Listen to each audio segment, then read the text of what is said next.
Bonjour les amis turfistes, c'est avec une joie intense et un plaisir non dissimulé que je vous retrouve pour parler du quintet de ce mercredi.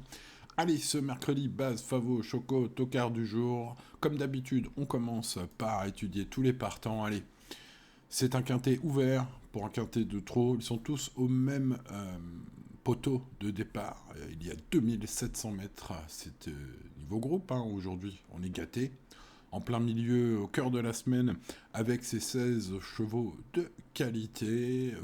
C'est européen, comme vous le voyez. On va donc essayer de trier le grain de livret.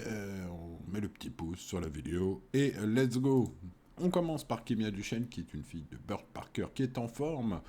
Euh, Semblait même un peu sur la montante, mais elle n'a pas été trop heureuse la dernière fois. Elle est capable de finir à l'arrivée.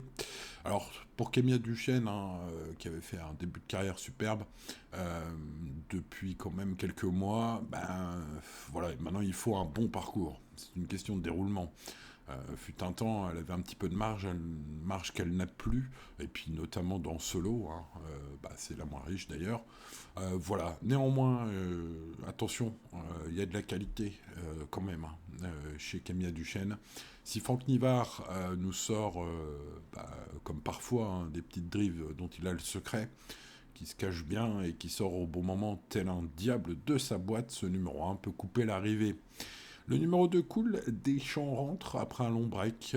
Ce sera l'impasse conseillé aujourd'hui. Passe donc au 3 Kylian Froment, trop rassurant à Châtelaillon. Kylian Froment-Trop est compétitif à ce niveau, confié à Jean-Michel Bazir. J'ai senti Nicolas Bazir plutôt confiant. Voilà, un cheval qui, s'il confirme son retour en forme, entreaperçu la dernière fois à La Rochelle, hein, Châtelaillon-La Rochelle, il peut viser même pourquoi pas un podium. Hein. Ce numéro 3, je m'en méfie fortement. Le numéro 4, Caracawood, je m'étouffe, puisque Mathieu Mottier espère plus une petite place aujourd'hui. Bon, il nous a déjà fait le coup il y a quelques temps, il s'est imposé facilement dans un quintet il y a quelques jours. Donc écoutez, il reçoit Caracawood, hein, qui est donc une nouvelle venue dans son écurie. Bon, le cheval travaille bien, et même si Mathieu vise qu'une place, moi je m'en méfie fortement. Qui a beaucoup de qualité, Caracawood, et peut-être que le changement pour une écurie en très grande forme pourrait lui faire le plus grand bien. Le numéro 5, Drakowski, est bien connu, dans les quintés, dans les courses, dans les prix de série. Et voilà, même à ce niveau, hein, ça a toujours été un outsider valable à ce niveau. Toute une question de parcours. Pierre-Yves Verva va probablement faire du Pierre-Yves Verva. Donc il faudra de la chance dans le parcours car il n'y a pas de marge pour ce cheval. Hein. Mais il est en mode sport et peut faire l'objet d'un jeu spéculatif. Philippe Dejarre présente Jet Express, le numéro 6. Alors, savoir comment ce petit plaquage-là, aujourd'hui, hein, va influer sur la performance du cheval est difficile de savoir ce que ça va faire. Hein. C'est la première fois, évidemment, qu'il est présenté ainsi. Il est parfois ferré, parfois déferré, mais là, juste plaqué comme ça. Bon, ça reste un peu l'inconnu dans la maison, mais le cheval est sur la montante et j'ai même envie de dire, vu son ultime sortie, il est désormais au top et donc peut viser une bonne place, ce 6, hein, si cette nouvelle ferrure lui plaît. Jazzman, le numéro 7, piloté par Léo Abrivard, c'est un cheval qui a terminé en novembre dernier devant une certaine cocotte, rappelez-vous, ouais, hein, ça attire l'œil hein, quand on fait le papier.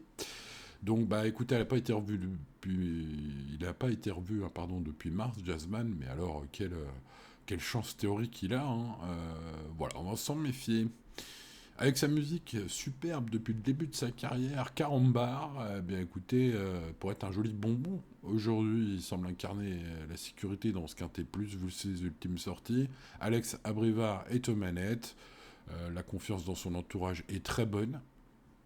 Bref, tous les feux sont ouverts, en tout cas avant coup, pour ce numéro 8. Hein. Ça semble être le point d'appui très très solide. Bon, après, il va être favori. Et je n'ai pas gardé le 9 Coral Cogger, qui avait pourtant bien couru en janvier pour ses débuts en France. Bon, depuis, c'est pas vraiment terrible. Hein. Il paraît qu'il travaille un peu mieux ces derniers temps. Bon, voilà, le retenir ou non, ça restera une affaire d'impression. Bon, j'ai besoin d'être rassuré, peut-être que j'ai pas le bon timing avec ce 9, mais je n'ai pas gardé. Je n'ai pas gardé non plus Carla Demey, le numéro 10, dont les exploits au sulky sont rares et anciens, alors existants, hein, mais très rares, hein. Voilà, donc il y a une paire de bonnes perfs pour, je crois, à peu près une vingtaine de mauvaises courses, hein. Donc, bah, en plus, ça a été quand même globalement très spécialisé au trot monté. Voilà, pour toutes ces raisons, malgré le déferrage des 4 et la drift de Mathieu Abrivard, je n'ai pas gardé ce 10. On passe au 11, Edgar Sabat, que je mettrai dans la colonne des regrets, titré de groupe 3, hein, je rappelle que c'est le niveau du jour. Mais c'est un Anguin et c'est un cheval qui me paraît plus recommandable euh, sur des parcours lancés ou des pistes plates. Là aujourd'hui, bah, c'est départ volté bien sûr, hein, et puis longue distance. Bon, maintenant il a quand même bien couru. Il a déjà pris les podiums, hein, quand même sur longue distance. Mais bon, peut-être il a moins de marge pour être recommandé en chaleur. Au papier, c'est vrai que c'est une valeur sûre, hein, quand on est titré au niveau comme cela. Mais bon, voilà, je mettrais plutôt dans la catégorie des surprises possibles ce 11, regret, hein, voilà. Jason Guignou, le numéro 12, s'est montré tenace lors de sa rentrée dans le prix Bettina. Il est bien engagé, il a tout pour plaire au papier, une belle régularité. Tout se présente bien pour ce mercredi. C'est une très belle chance, ce numéro 12, et ce sera ma base en or. Le numéro 13, Keen Winner, depuis son titre, hein, de groupe 2 sur plus court, Keen Winner a déçu. Alors, pareil qu'il revient bien le matin, selon les informations que j'ai pu lire dans la presse venant de Thibault Lamarre, son coach. Mais bah voilà, ça ne reste qu'un outsider, puisque bah, elle a besoin avant tout de rassurer. Bon, on peut tenter de pré-shot, hein, un retour en forme, parce que sa cote va valoir le coup, peut-être. Mais voilà, il faut faire des choix. Choisir, c'est renoncer. Eric Raffin, lui, a fait le choix de Gilord Viva, avec qui il a déjà gagné à ce niveau par le passé. Les deux font la paire, peut-être encore aujourd'hui. Le cheval reste sur une bonne perf. La distance du jour, c'est top pour lui. Voilà, un cheval qui a une chance pour le podium. Jeannette Priori, le numéro 15. Eh bien écoutez, corde à droite, c'est une fusée, Jeannette Priori. Mais à Vincennes, c'est déjà beaucoup moins bien. Bon, il y a du pour et du contre. L'engagement est bon, donc on se laisse tenter dans son entourage par évidemment cette course, hein. On va jouer le jeu à fond, aller déférer des 4, mais bon, voilà, j'ai pas trop un bon feeling avec Jeannette Priori. Peut-être que je me trompe, dites-moi dans les commentaires. Assez irrégulière dans sa carrière, Joconde Sibel n'en possède pas pour le moins beaucoup de classe, hein. Ses lignes, parfois, par le passé, pas si lointain, avec des chevaux de grande qualité, voire de groupe 1, en font évidemment une chance théorique de ce 16 Joconde Sibel. Les bruits d'épices sont plutôt bons. Il y a eu quelques soins ces derniers temps et normalement, voilà, il devrait pas être loin dans son bon niveau. Aujourd'hui, en tout cas, c'est ce qu'espère, hein, son entourage. Bon, bah, écoutez, elle a toujours été estimée. Elle a montré parfois en piste qu'elle méritait cette estime. À elle d'arrêter d'être irrégulière pour ce bel engagement. En tout cas, l'occasion est belle.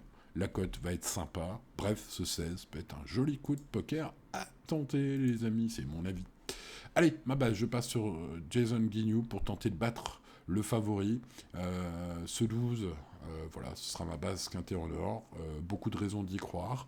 Espérons que ça se passe bien en piste pour que ce soit un cheval qui rejoigne ma collection de bases en or gagnantes cette année. Ce serait bien, ça ferait plaisir. Là. Il y en a un peu moins ces dernières semaines. Bah, tiens, pourquoi pas ce 12. Allez, on croise les doigts. Mais je pense que ce 12, avec un bon parcours, peut inquiéter le 8, Carambar, qui évidemment, là, tous les feux sont au vert foncé, et qui est un favori très solide au papier, extrêmement solide, ce numéro 8. Bon, des petites cotes sympathiques, peut-être avec Eric Raffin aux alentours des 10 contre 1, et le 14, Gilord Viva. Voilà, ils les ont déjà gagnés ensemble à ce niveau.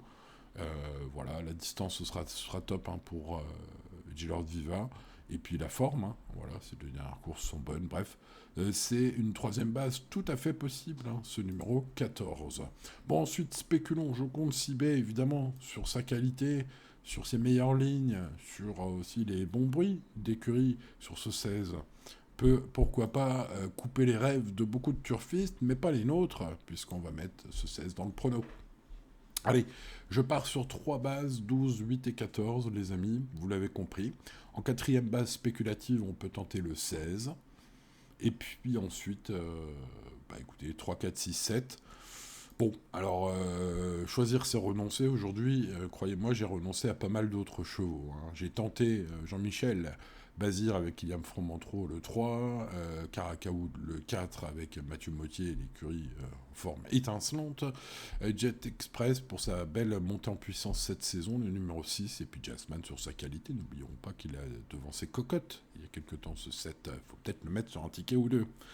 Et puis le regret, le 11, Egdar Saba, bon, titré à ce niveau à Anguin, un peu moins peut-être performant à Vincennes, quoique c'est un regret, hein. C'est un vrai regret ce 11, et il y en a d'autres, bon, il y en a beaucoup, ce pourquoi, vous le comprenez, l'indice de confiance est seulement de 4 sur 10 ce mercredi, donc on joue en conséquence, les amis, bien sûr, on reste raisonnable pour ce qui est des paris ce mercredi, voilà, 3 petits tickets.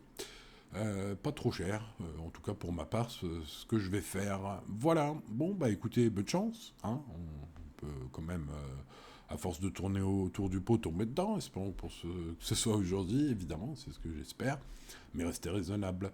Allez, bonne chance à vous les amis turfistes, n'oubliez pas le petit pouce sur la vidéo, de vous abonner à la chaîne si ce n'est pas encore fait, et à demain pour de nouvelles aventures.